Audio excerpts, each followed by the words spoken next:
सत्य असेल तेच दिसेल. पिंपळनेरच्या देशीरवाडे शिवारात बिबट्याची दहशत. वृद्धावर रात्री अचानक हल्ला. शतपावली वृद्धाच्या जीवावर बेतली. मित्रांच्या आरडाओरडीनंतर बिबट्यानं धूम ठोकली. शतपावलीसाठी घराबाहेर पडलेल्या 65 वर्षीय वृद्धावर बिबट्याचा झडप घालून हल्ला. मित्रांच्या आरडाओरडीनंतर बिबट्यानं जंगलाच्या दिशेनं धूम ठोकली.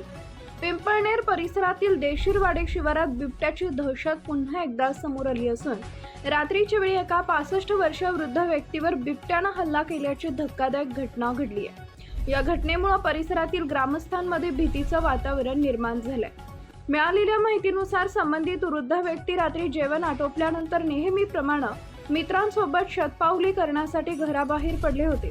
यावेळी अंधाराचा फायदा घेत दबा धरून बसलेल्या बिबट्यानं अचानक त्यांच्यावर झडप घालत हल्ला केला.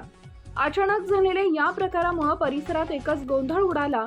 दरम्यान सोबत असलेल्या मित्रांनी तात्काळ आरडाओरडा सुरू केल्यानं बिबट्या घाबरून घटनास्थळावरून पसार झाला. या हल्ल्यात वृद्ध व्यक्ती जखमी झाल्याची माहिती असून त्यांच्यावर उपचार सुरू असल्याचं सांगितलं जात आहे. घटनेनंतर देशीरवाडे शिवारासह परिसरातील नागरिकांमध्ये मोठी दहशत पसरली आहे. रात्रीच्या वेळी घराबाहेर पडण्यास नागरिक घाबरत असून लहान मुले व शेतकऱ्यांच्या सुरक्षेचा प्रश्न निर्माण झालाय.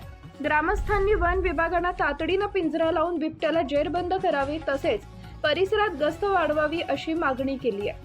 वारंवार बिबट्याचं दर्शन होत असल्यानं नागरिकांमध्ये संताप व्यक्त केला जातोय. Subscribe now and press the bell icon. Never miss an update.